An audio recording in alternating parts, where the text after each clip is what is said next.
প্রিয় দর্শক শ্রোতা, আসসালামু আলাইকুম এবং অনন্ত শুভকামনা সবার জন্য। ইতিমধ্যে এই খবরটি বোধহয় আপনারা অনেকেই দেখে থাকবেন। আজ বুধবার 15 এপ্রিল যুক্তরাষ্ট্রের প্রেস্টিজিয়াস ম্যাগাজিন টাইম ম্যাগাজিনে বিশ্বের প্রভাবশালী 100 লোকের মধ্যে আমাদের প্রধানমন্ত্রী জনাব তারেক রহমান জায়গা করে নিয়েছেন। World's most influential 100 people. এই তালিকাটি প্রতি বছরই টাইম ম্যাগাজিন করে থাকে প্রভাবশালী বিভিন্ন ক্যাটাগরিতে। তো সেটি হতে পারে উদ্যোক্তা, হতে পারে আর্টিস্ট, হতে পারে লিডার্স, এরকম নানা ক্যাটাগরি আছে, সাব ক্যাটাগরি আছে। তো মোটা দাগে 100 লোকের একটি তালিকা, আর সেই তালিকায় কতগুলো সাব ক্যাটাগরি আছে। তো এই সাব ক্যাটাগরিগুলোর মধ্যে লিডার্স ক্যাটাগরিতে জনাব তারেক রহমান জায়গা করে নিয়েছেন 100 প্রভাবশালী ব্যক্তির মধ্যে। তো টাইম ম্যাগাজিন প্রতি বছরই এমন একটি তালিকা তৈরি করে থাকে। তো এই বছরও সেই তালিকা তৈরি করেছে তারা, আজই করেছে, বুধবার প্রকাশিত হয়েছে সেইটি, এবং সেখানে তারেক রহমানের নাম অন্তর্ভুক্ত হয়েছে। আর তার সম্পর্কে একটি শর্ট প্রোফাইল তার কিংবা একটি ছোট্ট ফরওয়ার্ড সঙ্গে এসেছে, সবার বিষয়ে এরকম দেওয়া হয়। তো সেইটি লিখেছেন Charlie Campbell. Charlie Campbell time ম্যাগাজিনের এডিটর এট লার্জ এবং তিনি সিঙ্গাপুর ব্যুরো চিফ। তো সেখান থেকে আমি তার কিছু বক্তব্য আপনাদের সঙ্গে শেয়ার করব, যেখানে তিনি কখনো তারেক রহমানকে প্রশংসা করেছেন, তার কিছু গুণাবলী নিয়ে কথা বলেছেন, তখনও তাকে তার কখনো অতীতের কথা মনে করিয়ে দিয়েছেন, তার বিরুদ্ধে দুর্নীতির অভিযোগ ছিল অতীতে, সেগুলো মনে করিয়ে দিয়েছেন, তার মায়ের কথা মনে করিয়ে দিয়েছেন, তার মা বাংলাদেশের প্রধানমন্ত্রী ছিলেন আগে, এবং তার লন্ডনে নির্বাসিত জীবন, সেই সব বিষয়ে বলা আছে। তো অল্প একটু জায়গা আমি আপনাদের সঙ্গে শেয়ার করব। তো শুরুটি এইভাবে হয়েছে, মাত্র কয়েক মাস পিছিয়ে গেলেই তারেক রহমানের ছিল একটি নিরুদ্বেগ জীবন। দক্ষিণ পশ্চিম লন্ডনে একটি ছায়া ঘেরা জায়গায় তিনি নিরুদ্বেগ নির্বাসিত জীবন যাপন করছিলেন, এমনটি লিখেছেন ইংরেজিতে। 2004-এ স্বৈরাচারী শাসক শেখ হাসিনা বহিষ্কারের পর বা শেখ হাসিনার শাসনের অবসান হলে এই 57 বছর বয়স্ক লোকটি, তিনি একজন আন্দোলনকারী থেকে অপোজিশন এজিটেটর বলা হয়েছে, বিরোধী আন্দোলনকারী থেকে জাতীয় নেতা হবার জন্যে তার ডেস্টিনির জন্য অপেক্ষা করছিলেন, তার নিয়তির জন্য অপেক্ষা করছিলেন, তার নিয়তি কখন তাকে বাংলাদেশের জাতীয় নেতা বানাবে, সেই জন্য তিনি অপেক্ষা করছিলেন তার টার্নের জন্য। এবং তার মায়ের কথা উল্লেখ করা হয়েছে, তিনি তার মায়ের পদাঙ্ক অনুসরণ করেছেন। তার মাও অতীতে বাংলাদেশের প্রধানমন্ত্রী ছিলেন, এবং তিনি দেশে ফেরবার 5 দিনের মধ্যে তার মা শেষ নিঃশ্বাস ত্যাগ করেন। প্রয়াত প্রধানমন্ত্রী বেগম খালেদা জিয়ার কথা বলা হয়েছে, এবং এইটিও স্মরণ করিয়ে দেওয়া হয়েছে গত জানুয়ারিতে তিনি টাইম ম্যাগাজিনকে একটি সাক্ষাৎকার দিয়েছিলেন বাংলাদেশে আসবার পর। সেটিও তাকে মনে করিয়ে দেওয়া হয়েছে, এবং বলা হয়েছে তখন তিনি ছিলেন দুঃখ ভারাক্রান্ত। তার মায়ের মৃত্যুর ইমিডিয়েট পরেই সেই সাক্ষাৎকারটি নেওয়া হয়, সেটির কথা উল্লেখ করা হয়েছে। আর অতীতে তার বিরুদ্ধে দুর্নীতির অভিযোগ ছিল, সেটিও বলা হয়েছে, এবং বলা হয়েছে যদিও আদালত কর্তৃক বিষয়টি ফয়সালা হয়েছে। আচ্ছা, আর নানা কারণে তার হানিমুন পিরিয়ডটি শর্টার হবে, এটি উল্লেখ করা হয়েছে। তো যাই হোক, টাইম ম্যাগাজিনের এরকম 100 প্রভাবশালী লোকের মধ্যে আসতে পারা এটি একটি সম্মানের বিষয়। তার পার্সোনাল ইমেজের জন্য এটি চমৎকার একটি বিষয়, এবং আমাদের দেশের প্রধানমন্ত্রী হিসেবে আমাদের জন্য বিষয়টি আনন্দের এবং গৌরবের। কারণ সারা বিশ্ব এই বিষয়টিকে মূল্যায়ন করে থাকে, সারা বিশ্বের সচেতন মানুষ এই লিস্টটিতে চোখ বুলিয়ে থাকেন প্রতি বছরই, যে টাইম ম্যাগাজিনে পৃথিবীর প্রভাবশালী 100 লোক কারা। তো মোটা দাগে 100 লোকের তালিকা, আর সাব ক্যাটাগরিতেও আছে কতগুলো। তো সেই সাব ক্যাটাগরিতে তিনি লিডার্স ক্যাটাগরিতে পড়েছেন। আচ্ছা, তো এখানে মনে রাখা দরকার আছে যে জনাব তারেক রহমানই কিন্তু একমাত্র ব্যক্তি না যিনি বাংলাদেশের, কোনো বাংলাদেশি না একমাত্র, যে যিনি টাইম ম্যাগাজিনের এই তালিকায় অন্তর্ভুক্ত হয়েছেন। তার আগে 2018-তে শেখ হাসিনাও কিন্তু টাইম ম্যাগাজিনের 100 প্রভাবশালী লোকের মধ্যে অন্তর্ভুক্ত হয়েছিলেন, শেখ হাসিনার নাম কিন্তু এসেছিল।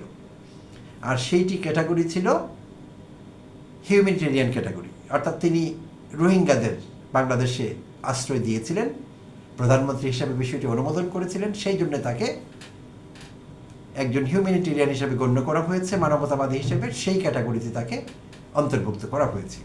আর 2025-এ আমাদের ডক্টর ইউনুসকে টাইম ম্যাগাজিন এই 100 ইনফ্লুয়েন্সিয়াল লোকের মধ্যে ইনক্লুড করেছিল।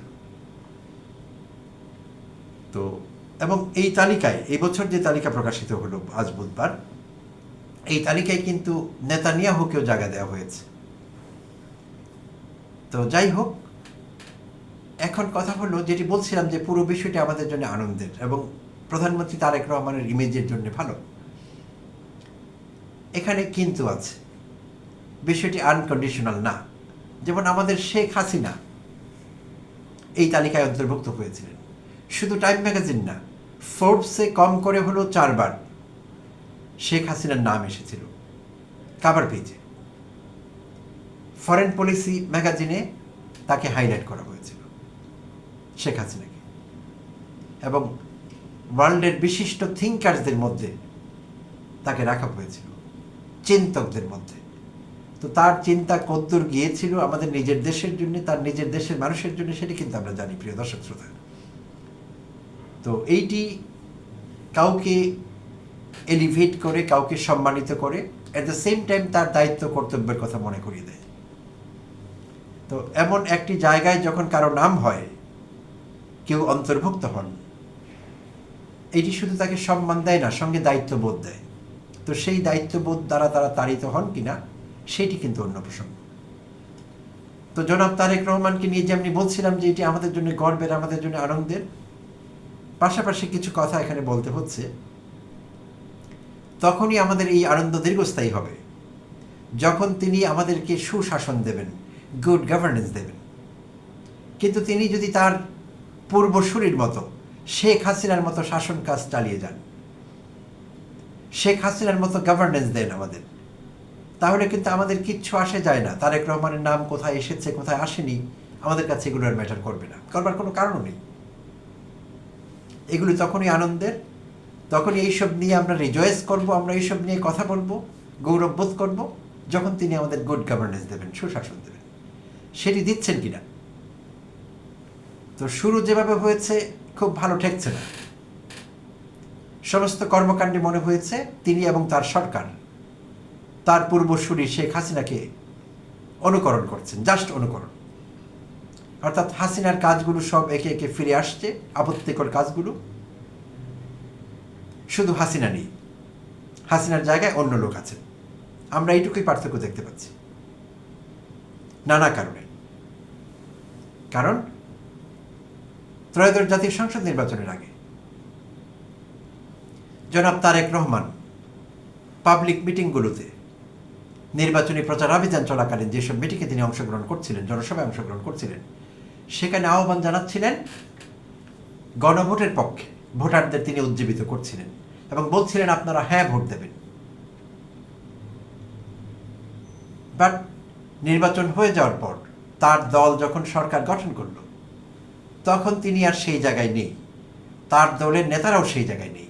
তারা গণভোটকে তুচ্ছতাচ্ছিল্য করা শুরু করলেন, জুলাই সনদকে তুচ্ছতাচ্ছিল্য করা শুরু করলেন এবং বারবার এই জুলাই সনদ, গণভোট, এই পুরো বিষয়টিকে ৭২-এর সংবিধানের বিপরীতে দাঁড় করিয়ে দিলেন, আদালতের দরজায় নিয়ে দাঁড় করিয়ে দিলেন। তো একবারও তারা বুঝবার চেষ্টা করলেন না যে গণভোট, জুলাই সনদ এগুলো আদালতের কোনো বিষয় না, এগুলো গণরায়। গণভোটে জনগণের ইচ্ছার প্রতিফলন ঘটেছে। কোনো দেশের জনগণের ইচ্ছার প্রতিফলন হলো সার্বভৌম। এর চেয়ে সার্বভৌম আর কিছু হয় না, এর চেয়ে শক্তিশালী আর কিছু হয় না।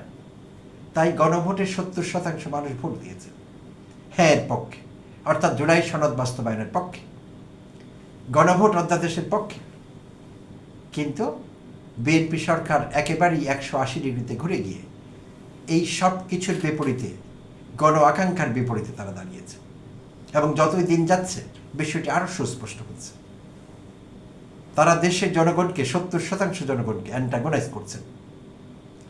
এবং জনাব তারেক রহমান এখানে কী ভূমিকা রাখছেন সেইটিও বিরাট প্রশ্নবোধক চিহ্ন তৈরি করেছে। এই বিষয়ে কথা বলছেন স্বরাষ্ট্রমন্ত্রী সালাউদ্দিন আহমেদ, সংবিধান বিশেষজ্ঞ সালাউদ্দিন আহমেদ। তারেক রহমানের কোনো ভূমিকা আমরা দেখতে পাচ্ছি না। তারেক রহমান এই দেশের মানুষকে, এই দেশের ভোটারদের যে অঙ্গীকার করেছিলেন, গণভোটের পক্ষে উজ্জীবিত করেছিলেন, সেখানে তার ভূমিকাটি এখন কি আমরা বুঝতে পারছি না। সালাউদ্দিন সাহেব যখন গণভোটকে ছোট করেন, তথ্য তাচ্ছিল্য করেন, তখন তারেক রহমান বুঝে বা না বুঝে টেবিল চাপড়ান এবং তিনি সারা দেশে ট্রোলড হচ্ছেন, সেজন্য তাকে নিয়ে ট্রোল করা হচ্ছে। এটি কোনো ভালো কথা না। আমাদের প্রধানমন্ত্রীকে নিয়ে আমরা ট্রোল করতে চাই না, বাট আমরা না চাইলেও দেশের জনগণ সেটি করছে, আর এমনি এমনি করছে না, কিছু এলিমেন্টস তো সেখানে আছে। স্বরাষ্ট্রমন্ত্রী মবের বিরুদ্ধে কথা বলেছিলেন, কিন্তু এখন সরকারি মব চলছে সব জায়গায়।